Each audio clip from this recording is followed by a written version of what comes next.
کسی خاتون کا فون آیا, وہ مجھے طارق چوغتائی سمجھ کے فون کر رہی تھی. میرا نام بھی طارق ہے نا, تو اس بہانے سے بہت سے لوگ مجھے فون کر دیتے ہیں. خاتون کا فون آیا, وہ آپ طارق چوغتائی. میں نے کہا اللہ نہ کرے بھائی. میں نے کہا خیر مسئلہ. کہہ رہی وہ آپ نے ایک وظیفہ بتایا تھا, اس سے میری ایک بچی کی شادی تو ہو گئی, 2 بچیاں رہ گئی ہیں, ان کے لیے بھی بتا دیں. میں نے کہا کہ اللہ کی قسم وہ اس وظیفے سے نہیں ہوئی تھی, وہ ویسے ہی ہو گئی تھی. باقیوں کی بھی دعا کریں ویسے ہی انشاءاللہ ہو جائے. میں نے کہا اس سے جا کے تحقیق کریں, اس کے اپنے خاندان کی بچیوں کی کتنوں کی شادیاں نہیں ہو رہی. اگر یہ وظیفوں سے ہو رہی ہوتی, اس کی اپنی کتنوں کی نہیں. میں نے کہا آج کل تو شادیاں ویسے ہی نہیں ہو رہی ہیں, بندے کریں گے تو ہوں گی نا شادیاں. یہ تو آپ لوگ کتنے ہیں یہاں جو میرڈ ہیں, سارے کمارے بیٹھے ہیں یہاں پہ.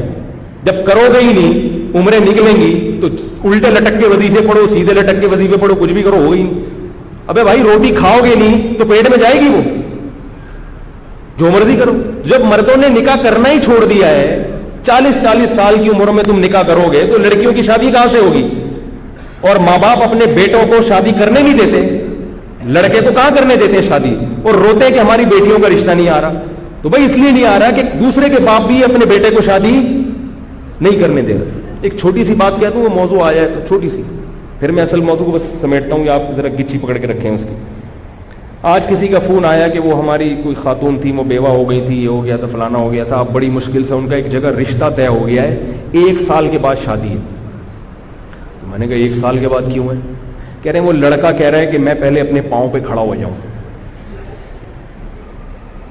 میں نے کہا آپ لوگوں کی طرف سے تو دیر نہیں ہے نا. کہہ رہے نہیں, لڑکا کہہ رہا ہے میں پہلے گھر بنا لوں, میں کمرہ بنا لوں, میں یہ کر لوں. میں نے کہا ان کے گھر میں کوئی کمرہ نہیں ہے؟ کہہ رہے ہاں وہ ہے. میں نے کہا کیا وہ کھاتے نہیں ہیں؟ بھی کھاتے ہیں, صبح ناشتہ بھی. تو میں نے کہا اگر آپ لوگوں کی طرف سے یہ شرط ہوتی نا کہ نہیں ہم اپنی بہن کو یا بیٹی کو اس حالت میں نہیں بھیجیں گے, اس کے لیے پہلے ڈیفینس میں بنگلہ بھائی ہر ایک کا اپنا ایک معیار ہوتا ہے نا لڑکی والوں کا, تو سمجھ میں آتا ہے کہ بھئی آپ اس کنڈیشن میں بھیجنے پر آمادہ نہیں ہو. اگر آپ آمادہ ہو اور سامنے والا آمادہ نہیں ہے, وہ بہت بڑا بیوقوف ہے. وہ کہنا تو بہت بیوقوف بہت ہلکا لفظ ہے اس کے لیے, لیکن کیا کریں بھئی, تقدس بھی تو ہے نا کوئی مسجد کا, اور اسی پہ کلپ آ جائے گا. تو پاگل ہے بھائی. جب مرد کو عورت کی ضرورت زیادہ ہوتی ہے, میں نے کہا 1 سال وہ بندہ بیوی کے بغیر, عورت کے بغیر گزارا کیسے کرے گا؟ ہماری سمجھ میں نہیں آتا بھائی. اس ماحول میں جب تمہیں لڑکی خود اپنے حقوق سے دستبردار ہو رہی ہے, وہ کہہ رہی ہے کہ بھائی میں اسی روکھی سوکھی میں تمہارے ساتھ گزارا کر لوں گی, تو لے آؤ یار, فوراً لے آؤ جا کے. بولو ٹھیک ہے اور کیا چاہیے, گھر بھی بنتا رہے گا, تنخواہ بھی ہوتی رہے گی. یا تو وہ راضی نہ ہوتی نا. تو میں نے ان کو فون پہ کہا, میں نے کہا اللہ کا بہت بڑا فضل ہو گیا کہ اللہ نے مجھے مولوی بنا دیا, ورنہ میں بھی ایسا مخنچو ہوتا. معاشرہ تو ایسے ہی لوگ پیدا کر رہے ہیں. کیسے 1 سال خدا کی قسم روزے رکھ کے گزارا ہو سکتا ہے؟ میرا یہ نظریہ ہے. اس ماحول, اس معاشرے میں عورت کے بغیر 1 سال گزارا ہو جائے, اور آدمی بھی جوان ہو, اور ہو بھی آدمی بھی ہو, اور 1 سال عورت کے بغیر وہ گزارا کر لے, اس کو لیبارٹری میں لے جا کے رکھ دو, اس کو گینز بک آف ورلڈ میں اس کا نام لکھوا دو.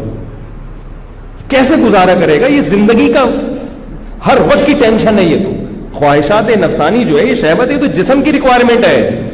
جیسے بھوک لگتی ہے نا, چاہے کتنے نیک ہو, کتنے پرہیزگار ہو, بھوک تو لگے گی بھائی. چاہے تبلیغ میں چلے لگا لو, 4 مہینے لگا لو, اور ڈبل ہو جائے گی بھوک. تبلیغ میں نکل کے آدمی واقعی میدا بڑا ٹائٹ ہو جاتا ہے, ڈبل کھانا کھاتا ہے. اس کو ختم نہیں کر سکتے, صحابہ نہیں ختم کر سکے تھے بھائی. عثمان ابن مظعون رضی اللہ تعالیٰ عنہ سفر میں ہوتے تھے, کہتے تھے ہم بیوی کے بغیر سفر کرتے تھے, ہم پہ بہت شہوت سوار ہو جاتی تھی, ہم بہت پریشان ہوتے تھے. صحابی جو نبی کی صحبت اٹھاتے ہیں, اتنے پریشان ہو گئے کہ انہوں نے نبی سے اجازت مانگی کہ یا رسول اللہ آپ ہمیں اجازت دیں, ہم کوئی ایسی چیز کھائیں کہ ہم خسی ہو جائیں, نامرد ہو جائیں, ہم سے گزارا نہیں ہوتا عورت کے بغیر سفر میں. تو آپ صلی اللہ علیہ وسلم نے فرمایا کہ نہیں, تمہیں خسی ہونے کی اجازت نہیں ہے. کیا فرمایا؟ تزوج الودود الولود فانی مباہی بکم الامم. فرمایا نکاح کرو. نکاح کیا مطلب؟ سفر میں کر لو کسی سے نکاح. یہ نہیں کہ ابھی جائیں گے تو پھر اس 6 مہینے استخارے نکالیں گے, پھر لڑکی والے آئیں گے تو پھر لڑکے والے جائیں گے. اتنا ٹائم نہیں ہے بھائی, اتنا ٹائم نہیں ہے. سفر میں گئے ہو, کوئی رشتہ میسر ہے, شادی کرو. گھر میں فون کر کے ابا کو بتا دو ہو گئی ہے, ہو گئی. صحابہ کا ایسا ہی ہوتا تھا, ابا ہو گئی. آج پتہ نہیں کیا عذاب بنا لیا اللہ کے بندو. 1 سال کیسے گزارا کرتے ہو خدا کی قسم میری سمجھ میں نہیں آتی. یا تو کوئی بہت نیک ہے, اتنا نیٹ کلین پاک صاف ہے, ایسا ہے تو مجھے بتاؤ, میں اس سے اصلاحی تعلق قائم کرنا چاہتا ہوں. بھائی ہمیں تو ایسے لوگ چاہیے, بیوی کے بغیر بھی رہیں 1 سال اور جوان بھی ہوں اور پھر بھی گناہ کا ان کے دل میں خیال نہ آئے, اور ایسے پاک صاف زندگی. یا تو وہ کچھ اور مخلوق ہے, کسی اور جنس کا آدمی ہے, یا وہ بہت نیک ہے, میں اس سے بیعت ہونا چاہتا ہوں, میں بیعت ہونا چاہتا ہوں. بھائی ہم بھی اسی معاشرے کے انسان ہیں, تو کیسے پاگل پنا ہے کہ میرا بھی کمرہ. بھائی تمہیں جب کوئی نعمت مل رہی ہے, یہ ایسے ہی ہے جیسے روٹی سامنے رکھی ہوئی ہے آپ کے, روٹی کہہ رہی ہے کہ مجھے کھا لو, اور آپ کو بھوک بھی لگ رہی ہے, اور آپ کو نہیں میں نہیں کھا رہا, میں پہلے ڈیفینس میں ایک بنگلہ بناؤں گا, اس کی چھت پہ ایک ہوٹل بناؤں گا, وہاں بیٹھ کے کھاؤں گا. تو آپ اپنا ہی نقصان کر رہے ہو نا. جو 1 سال آپ کو صبر کرنا پڑے گا, یہ خود اپنے لیے ٹینشن ہے. اور یہ بات یاد رکھو, یہ حیا کے خلاف ہے, مگر ایک سائنسی حقیقت ہے, اس لیے بتا رہا ہوں میں کہ نکاح میں جتنی تاخیر کرو گے نا, سیکچول پاور اتنی کم ہوتی چلی جائے گی, کیونکہ انسان کی جو قوت استعمال نہیں ہوتی وہ قوت آہستہ آہستہ کم ہو جاتی, فارغ ہوتے چلے جاؤ گے. یہ میڈیکلی آپ کو جسمانی نقصان ہوتا ہے, کیونکہ جو قوت آپ کی استعمال نہیں ہو رہی نیچرل طریقے سے, گناہوں میں نہیں, حلال اور نیچرل جو طریقہ ہے, اگر نہیں ہوگی تو آہستہ آہستہ آپ کی جسم اس معاملے میں کمزور, اوپر سے بڑے ہٹے کٹے ہو گئے, باڈی بلڈر بنا ہوا ہے, کٹس دکھا رہا ہے لوگوں کو, لیکن اندر سے کیا ہو جائے گا, مردانہ قوت اس میں آہستہ آہستہ ختم ہو جائے گی, کیونکہ جو قوت استعمال نہیں ہو رہی تو وہ قوت ختم ہو جاتی ہے. آپ چلنا چھوڑ دو تو آپ کی ٹانگیں مفلوج ہو جائیں گی کہ نہیں ہو جائیں گی, کیونکہ ٹانگوں کا کام ہے چلنا. اگر آپ نے ٹانگوں سے چلنے کا کام نہیں لیا تو ٹانگیں کیا ہو جائیں گی, سننا چھوڑ دو گے تو سماعت ختم ہو جائے گی, دیکھنا چھوڑ دو گے بصارت ختم ہو جائے گی. تو اسی طرح اللہ نے جو انسان میں ایک ڈیزائرز رکھی ہیں, اگر یہ استعمال نہیں ہوں گی تو آہستہ آہستہ کمزور ہوتے چلے جاؤ.